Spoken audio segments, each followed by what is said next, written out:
शांति। आज 15 अगस्त 2022 भारत में सोमवार है। Today is 15th August 2022 and it's Monday in Bharat. आज की मुरली का जादुई रहस्य स्वयं को प्रेरणा देने के लिए, magical secrets of today's Murli for motivating the self. आज विशेष भारत में स्वतंत्रता दिन मनाया जा रहा है, तो आप सबको स्वतंत्रता दिवस की ढेर सारी शुभकामनाएं। आज की साकार मुरली की कुछ पॉइंट्स को लेकर हम स्वतंत्रता दिवस के संबंध में एक विशेष पॉइंट सुनाना चाहेंगे। आज बाबा ने मुरली के लास्ट में कहा है कि बच्चे खबरदार, कभी किसी को दुख नहीं देना, क्योंकि बाप दुख हरता और सुख करता है। तो हम भी बाप समान दुख हरता और सुख करता है। मैंने क्या देखा कि इस समय कलयुग का अंतिम समय है, तो जो भी त्योहार मनाते हैं या उत्सव मनाते हैं, तो उसमें जो लाउड स्पीकर इस्तेमाल करते हैं वो बहुत हाई डेसिबल वाला साउंड रहता है। मुझे बाकी शहरों का पता नहीं, लेकिन मुंबई में हम देखते हैं कान के ऊपर उंगली रखना पड़ता है, इतना जोर से आवाज। ये डीजे कहते हैं उस स्पीकर्स को। मुझे आश्चर्य लगता है ये लोग कैसे रहते हैं, क्योंकि जहां हम रहते हैं वो रास्ते से लग के है, तो रास्ते पे अगर कोई प्रोसेशन जा रहा है तो हमारे रूम के अंदर के सब बर्तन वगैरह सब हिलने लगते हैं, कांपने लगते हैं। उसका इतना इंटेंसिटी होता है, माना वो डेसिबल लिमिट होती है साउंड के, उससे कई गुना ज्यादा होता है। अभी स्वतंत्रता दिवस इस साल मना रहे हैं कि हर घर में तिरंगा लहराना अच्छी बात है। देश का प्रेम, देश के प्रति प्रेम बढ़ता है। लेकिन जिस तरह से ये मनाया जा रहा है, मैंने देखा प्रोसेशन और इतना जोर से डीजे लगाया, तो हम ये नहीं करना चाहिए। हमको बाहर वाले करते हैं हम समझ सकते हैं, लेकिन बीके भाई बहनों को जोर से गाने नहीं लगाने चाहिए। अभी पता नहीं कितने लोग इसको फॉलो करते हैं। तो ये जो साउंड पोल्यूशन है, ये भी बहुत बड़ा पोल्यूशन है और लोग हमको देखते हैं। एक तरफ हमको बाबा ने भी कहा हुआ है कि बच्चे आपको आवाज से परे, सूक्ष्म वतन से फिर साइलेंस में जाना है। सो टॉकी से मूवी और मूवी से साइलेंस में जाना है। क्लासेस में भी बहुत जोर से वॉल्यूम लगाए रखते हैं, तो कंप्लेंट करते हैं लोग कि इतना बड़ा वॉल्यूम आपका क्यों है, आप तो ओम शांति वाले लोग हैं। तो हमको थोड़ा अटेंशन रखना चाहिए कि ऐसे उत्सव के मौके पर विशेष और अदरवाइज अल्सो हम जो साउंड, जो भी कारण है लगता है, माइक जब बड़ी संख्या है तो माइक को डेफिनेटली लगाना पड़ता है और लगाना भी चाहिए।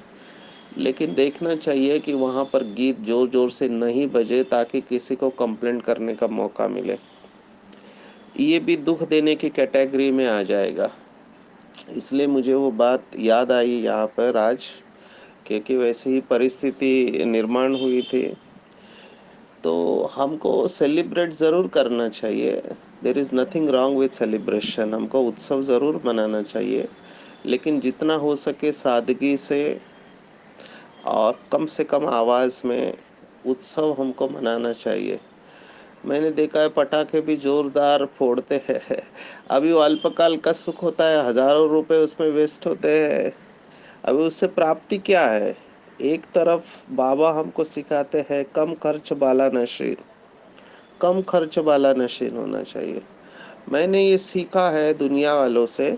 नासिक में गए थे तो वहाँ के बहुत बड़े पोस्ट गवर्नमेंट के रेवेन्यू के डायरेक्टर आए थे, तो उनके लिए पानी लाया तो उन्होंने पहले से ही बोला कि केवल आधा ग्लास पानी लाना, फुल ग्लास बिल्कुल नहीं लाना। तो उनको पूछा क्या है, बाकी कब फेंक देंगे?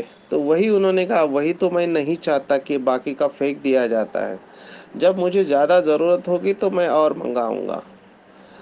तो वो पॉइंट मुझे अच्छी लगी कि कई जगह पर पानी पीने को नहीं मिलता है और हमारे इधर पानी बहता रहता है। मधुबन में तो कितनी बार वो बाथरूम में लगाना पड़ता है कि पानी बचाओ। हमारा डिपार्टमेंट भी है, वाटर डिपार्टमेंट मधुबन में, उसके बाहर स्लोगन्स लिखे हुए हैं। तो ये सब रिसोर्सेस हमको बचाना चाहिए और ये योगी का अच्छा लक्षण है। तो योगी ये सब रिसोर्सेस को बचाता है। भगवत गीता के अनुसार बहुत गहराई से इसके ऊपर चिंतन आया हुआ है। तो कहने का भाव मेरा यही था कि आज जो बाबा ने पॉइंट सुनाई है लास्ट पैराग्राफ में, बच्चे खबरदार रहना, कभी किसी को दुख नहीं देना। यहाँ पर ये सब बातें बताने के पीछे मेरा भाव यही था कि लोग अनजाने में भी दुख देते हैं। हमने कर्मों की गुह्य गति में देखा है कि जानबूझ के किए हुए कर्मों की सजा तो है, लेकिन अनजानेपन में भी अगर ऐसे कर्म होते हैं तो वो भी सूक्ष्म विकर्म की कैटेगरी में आते हैं। जो भाई बहनें कहते हैं कि हम अमृत वेला करते हैं, मुरली अटेंड करते हैं, है ना, ट्रैफिक कंट्रोल करते हैं, नुमा शाम भी करते हैं, सेवा भी करते हैं, फिर भी हमारा योग अच्छा नहीं लगता, तो उनको ये बातें सूक्ष्म विकर्मों की चेक करना चाहिए कि अनजाने में कई बार लोगों को लगता है हम तो अच्छा योगी है, हम सब श्रीमत पर चल रहे हैं, लेकिन अनजाने में उनके द्वारा विकर्म हो रहे होते हैं। तो उन विकर्मों के ऊपर अटेंशन नहीं है। दादी जानकी की बात मुझे यहाँ पर याद आ रही है। दादी जानकी तीव्र पुरुषार्थी आत्मा थी। तो उन्होंने ब्रह्मा बाबा से पूछा कि बाबा योग में नंबर लेने के लिए मुझे क्या करना चाहिए? तो बाबा ने यही एक पॉइंट बताई थी जो अभी हम ले रहे हैं। बाबा ने कहा था कभी भी मन वचन कर्म से किसी को दुख नहीं देना चाहिए, नंबर 1। और नंबर 2, मुरली के ऊपर 100% अटेंशन। ये 2 बातें अगर आप ध्यान रखते हो तो आप योग में नंबर ले सकते हो। तो चेक करें कि जाने अनजाने में भी क्या मेरे द्वारा किसी को दुख तो नहीं मिल रहा है। चेक करें। जैसे मैं अपना अनुभव सुनाता हूँ कि मेरा आवाज़ पहले बड़ा नहीं था, लेकिन गांव में जाते थे सेवा करने तो कई जगह पे लाइट चली जाती थी। अभी लाइट चली जाती थी और लेक्चर लेना है तो जोर से बोलने की आदत डाली। अभी जोर से बोलने की आदत डाली तो अभी आवाज़ जोर से बोलने की आदत हो गई। तो मैंने रियलाइज किया कि जब 2-3 लोग होते तभी भी मेरा आवाज़ ज़्यादा चलता है, बड़ा होता है। तो फिर मेरे को जैसे फीडबैक मिला, मैंने उसके ऊपर अटेंशन देना चालू किया कि यस, मेरा आवाज़ बढ़ा जा रहा है। तो जोर से बोलना ये भी एक विकार में आ जाता है, क्योंकि गुस्से में लोग ज़्यादातर जोर से बात करते हैं। फरिश्ता माना बाबा का जो स्लोगन है, कम बोले, धीरे बोले और मीठा बोले, सॉफ्ट स्पोकन जिसको अंग्रेजी में कहते हैं। तो इन बातों को हम अटेंशन से बढ़ा सकते हैं। तो छोटी छोटी बातें हैं, लेकिन परफेक्शन के लिए संपूर्ण अवस्था में ये छोटी छोटी बातें ही मायने रखती हैं। जैसे एक अच्छा पेंटर होता है तो एक ऑर्डिनरी माना साधारण पेंटर है जो चित्र निकालता है, और एक प्रोफेशनल होता है जो चित्र निकालता है। उन दोनों में फ़र्क जो होता है वो छोटी-छोटी लकीरों का होता है, या जिसको कहा गया फिनिशिंग टच। फिनिश किस तरह से करते हैं उसमें परफेक्शन होता है। एक मूर्तिकार होता है, वो जब मूर्ति बनाता है तो उसकी भी कमाल वो फिनिशिंग टच के ऊपर होती है कि वो फिनिश कैसे करता है उसको। छोटी-छोटी बातें हैं, जैसे आँखें हैं, नाक है, होंठ है, उसके चेहरे का भाव है, वो कलर्स के शेड है, वो उसका परफेक्शन होता है उसमें, तभी उसको प्रोफेशनल कहते हैं ना। तो हम भी जब संपूर्णता के नज़दीक जाएँगे, तो छोटी-छोटी बातों के ऊपर हमको परफेक्शन लाना चाहिए। बड़ी बातें जीवन में बहुत कम बार आती है, जैसे अभी पूरे साल में आप देखो तो जनवरी मास हम अव्यक्त मास मनाते हैं, और जून मास में मम्मा डे के उपलक्ष्य में हम मनाते हैं, और बाकी फिर जुलाई मास में तपस्या रहती है। जून से ही चालू होता है, जुलाई मास में तपस्या रहती है, और फिर अगस्त से रक्षाबंधन और बाकी के जन्माष्टमी वगैरह त्योहार चालू हो जाते हैं, जो फिर दिवाली, दशहरा, न्यू ईयर ऐसे चलते, तो पूरा साल चला जाता है। अगर आप देखो तो बड़ा दिन अगर देखा जाए तो जनवरी मास का होता है, या बाबा के टर्न होते वही होते हैं। तो बाकी अगर देखा जाए तो ऑर्डिनरी जीवन होता है, लेकिन उस ऑर्डिनरी जीवन में या साधारण जीवन में ही असाधारण अवस्था मेंटेन करना, यही संपूर्णता के लक्षण है। ब्रह्मा बाबा कितने साधारण रहते थे, सिंपल ड्रेस पहनते थे, लेकिन अवस्था कितनी ऊंची थी, है ना। तो कर्म भले साधारण हो, लेकिन अवस्था बहुत ऊंची चाहिए। और छोटी छोटी बातों के ऊपर बाबा का अटेंशन था। जैसे पहले भी सुना है ना, कई भाई बहने चलते समय चप्पल का आवाज करते हैं। अगर आप साइलेंस में हैं, फरिश्ता अवस्था में हैं, तो आप ना चप्पल का आवाज करेंगे ना कुर्सी का आवाज करेंगे। इसका मतलब उस समय आप अनकॉन्शियस है, बेहोशी में आप चल रहे हैं, कुर्सी भी बेहोशी में हिला रहे हैं। हम देखते हैं बाबा के कमरे में लोग बैठते हैं, कुर्सी ऐसे हिलाते हैं जैसे सबको पता चल जाता है कि यही आत्मा आई होगी। तो क्योंकि उनको साइलेंस का अनुभव नहीं है ना, क्योंकि जिस आत्मा को साइलेंस का अनुभव होगा वो आवाज में आने का दिल ही नहीं करेगा उसका। तो मैं छोटी बातों के ऊपर आपको अटेंशन दिला रहा हूँ। एक बार मुझे याद है, चक्रधारी बहन ने अपना अनुभव सुनाया था। कितनी भाग्यवान ये आत्माएं हैं, इन्होंने बाबा के साथ बैठ के भोजन, तो वो उल्टे हाथ से कुछ परोस रही थी। तो बाप दादा बैठे थे, तो बाबा ने चक्रधारी दीदी को कहा कि तुम उल्टे हाथ से, तुमको ये हाथ से परोसना चाहिए। तो बाबा देखो इन बातों के ऊपर भी अटेंशन देता था। और एक आपको अनुभव सुनाते हैं, दादी जानकी का ही है। दादी जानकी किचन में सेवाएं दे रही थी, तो गर्म पानी का जो बर्तन था उठा के रख रहे थे, तो रखते समय थोड़ा पानी उसमें से निकल के गिर गया। तो बाबा ने तुरंत कहा कि बच्ची का योग नहीं है। देखो माना, आप वो गर्म पानी का बर्तन उठाते समय अगर पानी गिर जाता है, इसका मतलब आपके कर्मों में परफेक्शन नहीं है, तभी तो पानी गिरा। तो ये छोटी बात है देखा जाए, लेकिन योगी की यहीं पे परफेक्शन आता है।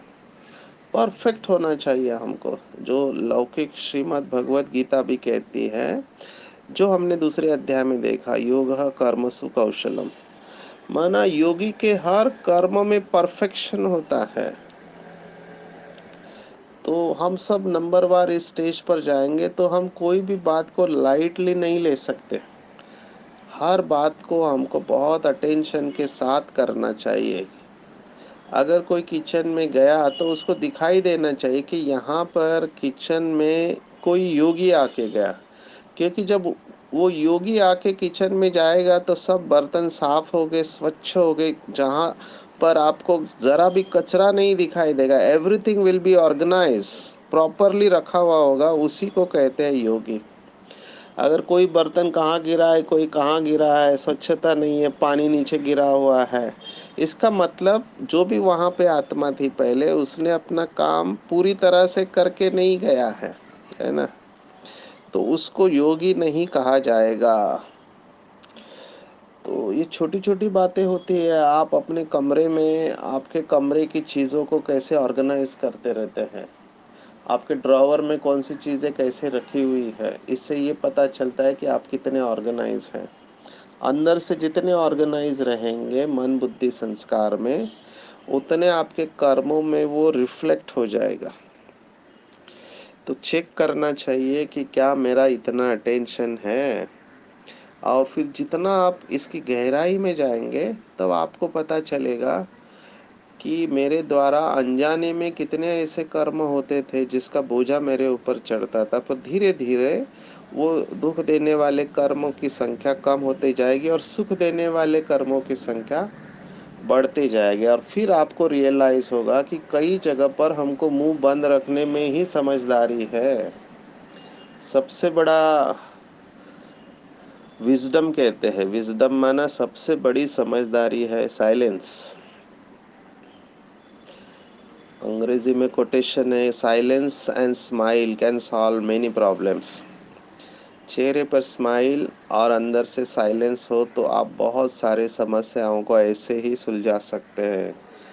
इनफैक्ट संस्कृत में तो सुभाषित ही मौनम कलहम नास्ति।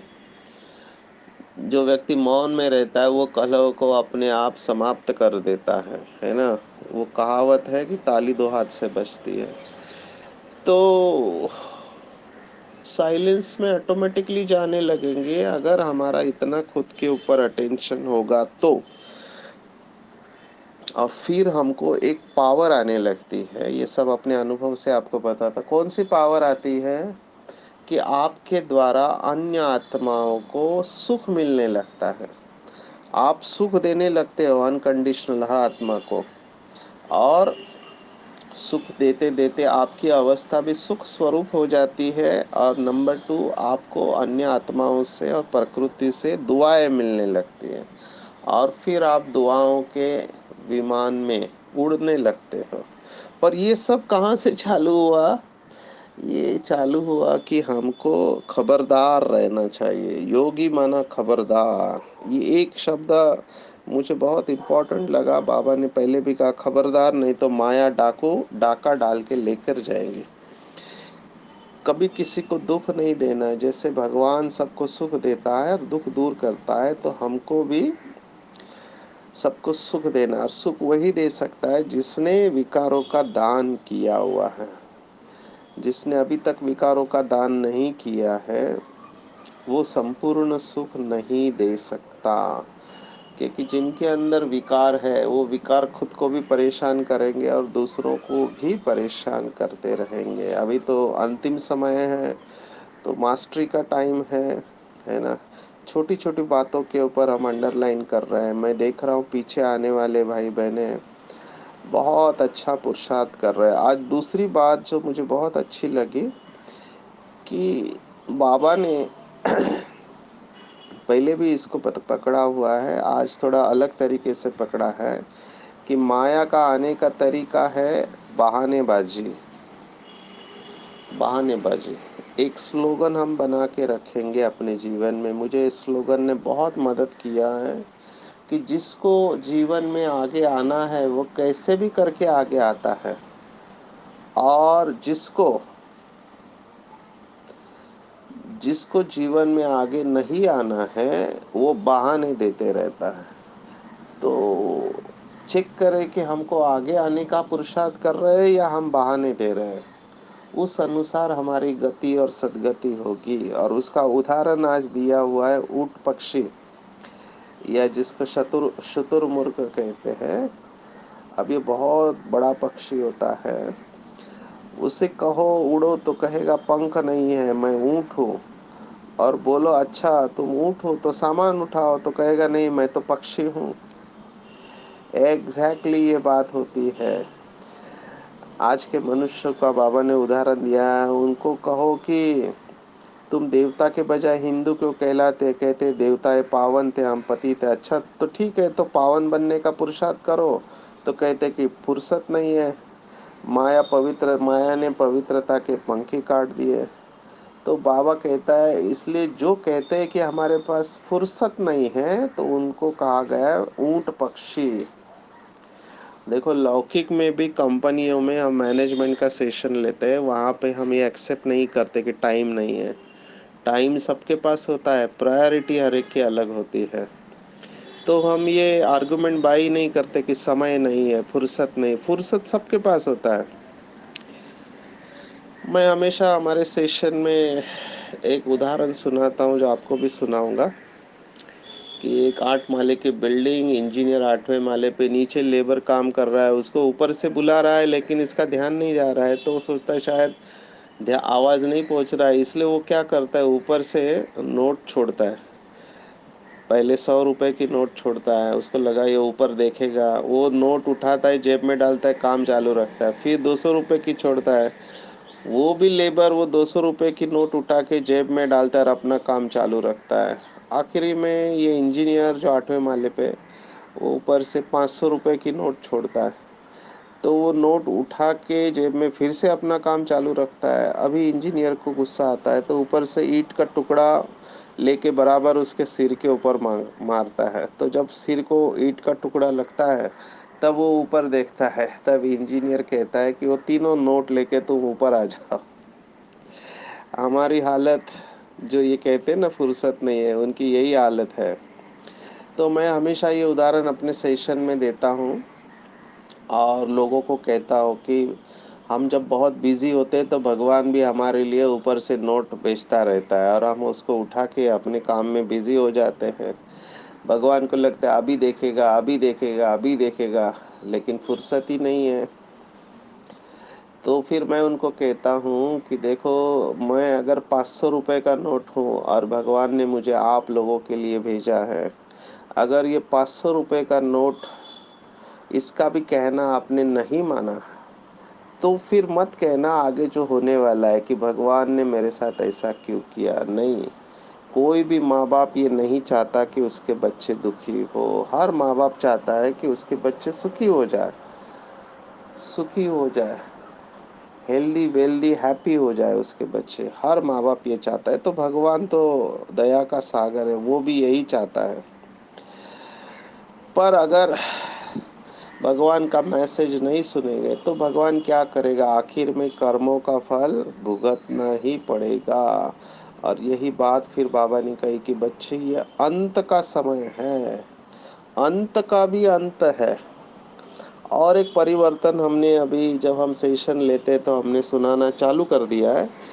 पहले हम कहते थे सेशन में कि भगवान आ चुका है ना। अब ये भगवान आ चुका है ये हम कहते ही नहीं है, हम कहते भगवान के जाने का टाइम हो गया है। क्योंकि बाबा ने जितनी भी मुरली में भविष्यवाणियां की है, वो मेजॉरिटी पूर्ण होती दिखाई दे रही है। जैसे आबू से दिल्ली तक पैदल जाएंगे, है ना, राष्ट्रपति भवन आपका घर हो जाएगा, बहुत सारे घर घर में बाबा को टीवी पे दिखाई देगा, ये सब अभी पूर्ण हो चुकी है लिटरली। और मेजॉरिटी भी हो चुकी है। अभी तो मिनट मोटर वाली प्रजा आने वाली है, वारिस क्वालिटी बहुत कम निकलेंगे और बहुत आत्माओं से पुरुषार्थ होगा भी नहीं। बहुत आत्माओं का कंट्रोलिंग पावर चला जाएगा खुद के ऊपर से। ये सब बाबा ने पहले से बता दिया था कि आत्महत्याएं बढ़ेंगे और मृत्यु का बहुत बड़ा रोल रहेगा इसमें। और सजा कैसे भुगतेंगे कि बार बार जन्म लेंगे, मरेंगे, तो गर्भपात बहुत होंगे। क्योंकि आप सोचो, कल्पना करो, वो आत्मा ने गर्भ में प्रवेश किया, माँ में क्यों गर्भ जेल की सजा बताए कठिन है। वो 6 महीना 7 महीना तक रहेगा, फिर मर जाएगा, 7 महीना अंदर परेशानी में, फिर से वापिस वो गर्भ में प्रवेश करेगा। ऐसे बार बार जन्म लेना मरना, जन्म लेना मरना, इसमें बहुत सारी सजाएं चुकतू होती है।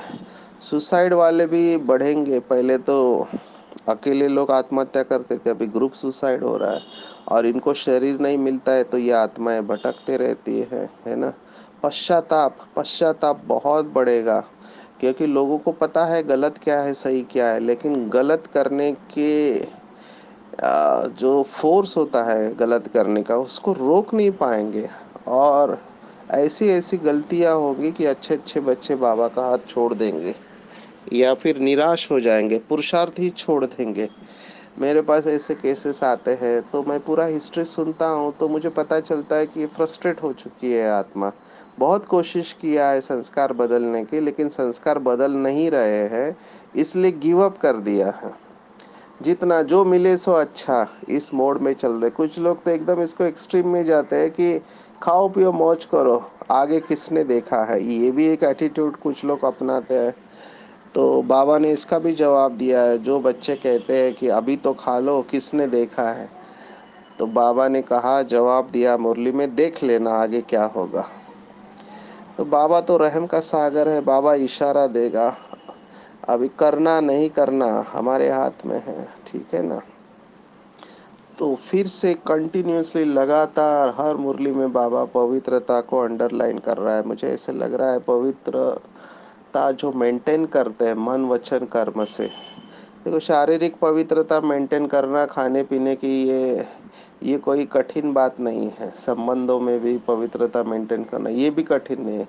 कठिन बात है मनसा लेवल पे प्योरिटी मेंटेन करना। मनसा लेवल पे, मनसा में किसी के अवगुण चित्त पर नहीं रखना, ये बहुत बड़ा पुरुषार्थ है। ये बहुत बड़ा पुरुषार्थ है। और जो आत्मा इस पुरुषार्थ में अपने को सक्सेसफुल बनाते हैं, और हर आत्मा के प्रति अनकंडीशनल लव एंड एक्सेप्टेंस, जो कि बाप समान अवस्था है अपकारी के ऊपर उपकार करने की, वो आत्मा प्यूरिटी में नंबर 1 ले लेगी। और जिस आत्मा का प्यूरिटी में नंबर 1 है, वही पढ़ाई से विश्व की राजाई ले लेगी। तो अभी भी जिनका शरीर अच्छा है और जिनके पास समय है, जिनको बंधन नहीं है, मैं कहूँगा कि वो अपना योग का चार्ट बढ़ाएं। क्योंकि माया भी इस समय ना बहुत सारे आकर्षण के साधन लेके आती हैं। मैंने पहले भी कहा था कि ये यूट्यूब, फेसबुक और पता नहीं क्या क्या है, इंस्टाग्राम, ये सब साधन है इस समय। टीवी, रेडियो जो बंद हुआ था, अभी मेट्रो सिटीज में एफएम भी बहुत जोर शोर से चलता है। तो ये सब है माया के साधन। बाबा ने एक मुरली में कहा था कि माया कंपटीशन करती है स्वर्ग के साथ में।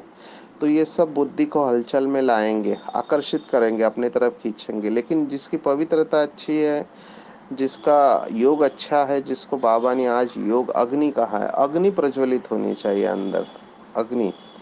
तो जिसकी योग अग्नि अच्छी है, वही अपने अंदर की कमजोरियों को दूर कर सकता है। अदरवाइज बाकी की आत्माएं युद्ध की स्टेज पर रहेंगे, और जो युद्ध वाले होंगे वो दिखाई देंगे। वो युद्ध की स्टेज पर होने के कारण उनके चेहरे से खुशी गायब हो जाएगी, है ना। तो युद्ध वाले त्रेता में जाएंगे, ये बाबा ने स्पष्ट बताया हुआ है। तो अभी हमको डिसाइड करना है कि हमको सतयुग में आना है या त्रेता में आना है। इसके लिए जितना हो सके चार्ट रखे, आत्मा अभिमानी बनने का चार्ट रखे, और ज़्यादा से ज़्यादा बाबा को याद रखने का चार्ट रखे, अपने आप को बिजी कर दे। मैंने देखा है कुछ लोगों को बिजी रहने की कला भी नहीं आती है। तो जितना आप बाप और बाप द्वारा दी गई सेवा, ईश्वरीय सेवा में बिजी रहेंगे, उतना माया से बचे रहेंगे और जमा का खाता बढ़ेगा।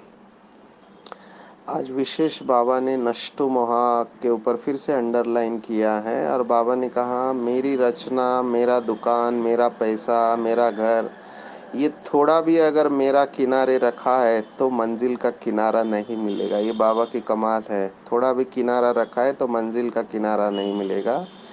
इसलिए मेरे को तेरे में परिवर्तन करो। सब कुछ बाबा का है, मैं बाबा का, बाबा मेरा, बस सब मेरापन एक मेरे बाबा में समा दो। और दूसरी पॉइंट बाबा ने कहा कि ड्रामा की ज्ञान से नथिंग न्यू की अचल स्थिति रखो, तभी आप नष्ट मुहा बन जाएंगे। और सच्चे सेवादारी बन निस्वार्थ सेवा करते चलो, तो सेवा का फल स्वतः मिलेगा। एक और बहुत सिंपल बात लगती है, लेकिन है बहुत डीप। आप सिर्फ कर्म करते चलो, don't wait for the return of your karma. वो अपने आप आना है, वो कहीं जा ही नहीं सकता। अगर हमने निस्वार्थ भाव से कर्म किया तो उसका फल हमको मिलना ही है। मैंने क्या देखा, जैसे व्हाट्सएप पे कई लोग पोस्ट करते हैं या फेसबुक पे पोस्ट करते हैं, फिर राह देखते रहते कौन कितने लाइक देता है। ये भी एक प्रकार की डिपेंडेंसी है। आप कर्म करके भूल जाओ, है ना। आपने शुभ भावना से कर्म किया, आपका जमा हो गया, क्योंकि आपके अंदर वो शुभ फीलिंग चली गई।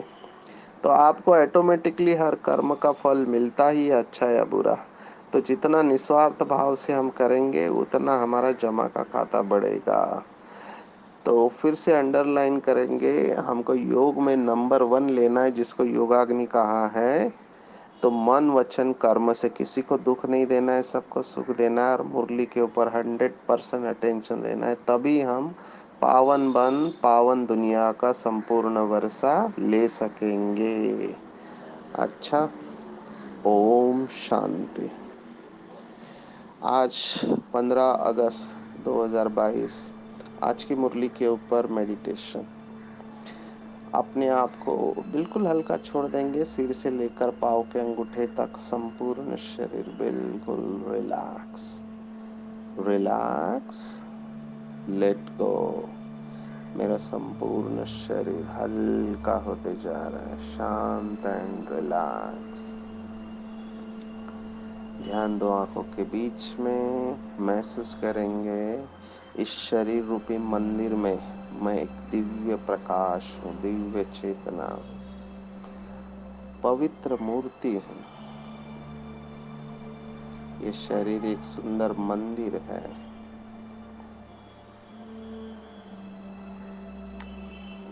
पवित्रता के सागर से पवित्रता का प्रकाश मेरे अंदर आ रहा है। शिव बाबा पतित पावन है और मेरे अंदर जो इम्प्यूरिटीज है, आत्मा में जो खाद पड़ी हुई है, उसको साफ कर रहा है। मुझ आत्मा के ऊपर जन्म जन्मांतर के जो दाग लगे हुए हैं, वो बाबा के पावरफुल किरणों से साफ होते जा रहे हैं। मैं आत्मा फिर से स्वच्छ और पवित्र बनते जा रही हूँ। मैं आत्मा संपूर्ण पवित्र बन चुके हूँ। मैंने अपना सब कुछ बाबा को दे दिया है। मेरा कुछ भी नहीं है, सब कुछ बाबा का है। मैं बाबा का और बाबा मेरा है। हर क्षण निस्वार्थ भाव से सेवा करने वाली मैं सच्ची सेवाधारी आत्मा हूँ। हमेशा अचल और अडोल स्थिति में रहती हूँ, क्योंकि ड्रामा के ज्ञान से नथिंग न्यू की स्मृति मुझे अचल अडोल बनाती है। मैं नष्ट मोह स्मृति स्वरूप आत्मा हूँ। भगवान का एडॉप्टेड बच्चा हूँ। बाबा की सर्व शक्तियाँ हमेशा मेरे साथ है। मैं संपूर्ण पवित्र हूँ, शांत हूँ। ओम शांति शांति शांति। सर्वशक्तिवान बाप हमेशा मेरे साथ है। उसने अपना वरदानी हाथ मेरे सिर के ऊपर रखा है। बाप दादा मुझे दृष्टि दे रहे और कह रहे कि बच्चे, तुम मेरे एडॉप्टेड बच्चे हो और कल्प कल्प पावन बनकर तुमने पावन दुनिया का वर्षा लिया है। तुम इस अंतिम जन्म में संपूर्ण पवित्रता को धारण किए हुए हो। तुमने श्रीमत पर चलकर अपने आप को संपूर्ण पवित्र बनाया है और आत्मा के अंदर जो खाद पड़ी थी उसे योग अग्नि से निकाला है। तुमने सब कुछ अपनापन कखपन बाप को दे दिया है, इसलिए तुम नष्ट मोआ हो, निस्वार्थ सेवाधारी हो और ड्रामा के नथिंग न्यू की स्मृति से हमेशा अचल, अडोल और विजयी बने हो। जाओ, मेरी सर्व शक्तियाँ तुम्हारे साथ है और तुम्हारी विजय निश्चित है। बाबा से दृष्टि और वरदान लेकर मैं आत्मा अत्यंत हर्षित हूँ। बाबा को दिल से धन्यवाद दे रही हूँ। धन्यवाद बाबा, धन्यवाद। मेरा बाबा, मीठा बाबा, प्यारा बाबा, दुलारा बाबा, सच्चा बाबा और अच्छा बाबा, दयालु बाबा, कृपालु बाबा, वाह बाबा, शुक्रिया बाबा, शुक्रिया। अच्छा, ओम शांति।